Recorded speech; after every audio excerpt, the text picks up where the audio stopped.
বেরিয়েছি, দেখো কি অবস্থা। সুপারি গাছ ভেঙে পড়েছে আর এখানে একটা। সো গাইজ, কালকে রাত্রে প্রচণ্ড ঝড়ে পুরা তোমরা দেখতেই পাচ্ছ এখানে পুরা গাছগুলো ভেঙে গেছে। এমন ঝড়ে এসেছিল পুরা গাছ গুছ ভেঙে পুরা ছাড়খাড় হয়ে গেছে। সো আমার বাড়ির পাশে একটা বড় গাছ পড়ে গেছে, সুপারি গাছ এখানে একটা পড়ে আছে। সো পুরা তার ফার ছিঁড়ে গেছে। আর ঝড় আসার আগেই বাইক এখান থেকে সরিয়ে এখানে রেখে দিয়েছি সেফলি। আর এদিকে হচ্ছে বাথরুম সেকশন, এখানে পুরোটাই শেষ, পুরো গাছ পড়ে গেছে। ও গড, সকালে আমি এত সকালে কোনোদিন উঠি না, আজকে এত তাড়াতাড়ি উঠে গেছি। একটু সাফাই টাফাই করতে লাগবে। আর সময় বাজে এখন প্রায় 5:30। আর এখানে মেশিন লাগিয়ে দিয়েছে। আর এদিকে বড় বড় গাছ পড়েছে, বাড়ির পাশে আর একটা গাছ পড়ে গেছে, পুরো রাস্তা ব্লকড।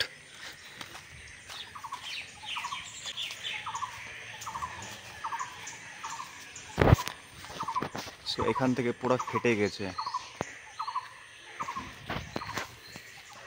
সো সামনে আর একটা বড় শাল গাছ পড়ে গেছে রাস্তার মাঝখানেই।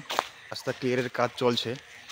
সো এটা হচ্ছে আমাদের রাস্তা, রাস্তার মাঝখানে কালকে রাত্রে কত বড় গাছ পড়ে গেছিলো। সো এটা হচ্ছে আমাদের দোকান, পুরোটাই শেষ করে দিয়েছে।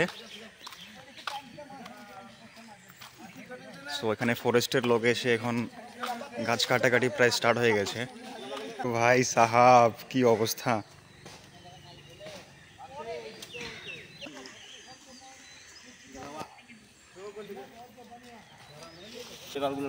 আচ্ছা, কতক্ষণ টাইম লাগবে এটার সময় ক্লিয়ার হইতে? আধা ঘন্টা? জাস্ট কাটবা আর সরাবা? আচ্ছা আচ্ছা। এখানেও আর একটা গাছ পড়ে আছে। ও মা গো, দেখো কত লম্বা গাছ, পুরোটাই নষ্ট করে দিয়েছে। সো এখানে আর একটা ড্রাই শাল গাছ আছে, এটাও কোনদিন পড়ে না যাক।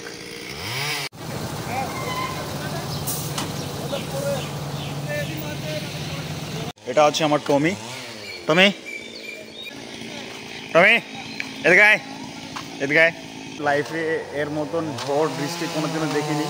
কালকে যা হারে দেখেছি, ও মাই গড। আর এখানে দেখো কত সুন্দর ফুল ফুটেছে।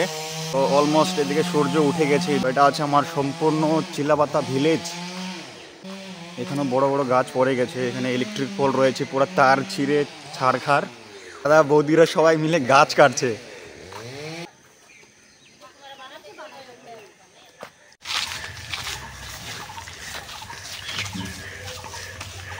এখন ক্লিয়ারের কাজ করছি।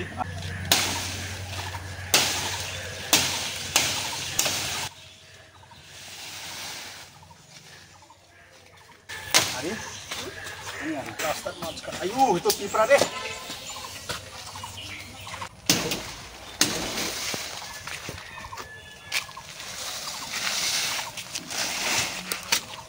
আমরা অলমোস্ট জঙ্গলের মাঝখানে রয়েছি। আর তেমন কিছু লাগছে না যে পুরো ঝড় এসেছে। সো নর্মালি এখানে বৃষ্টি জাস্ট। সো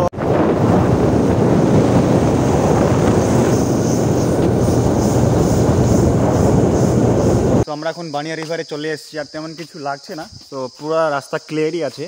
তো এটা হচ্ছে আমাদের বানিয়া নদী।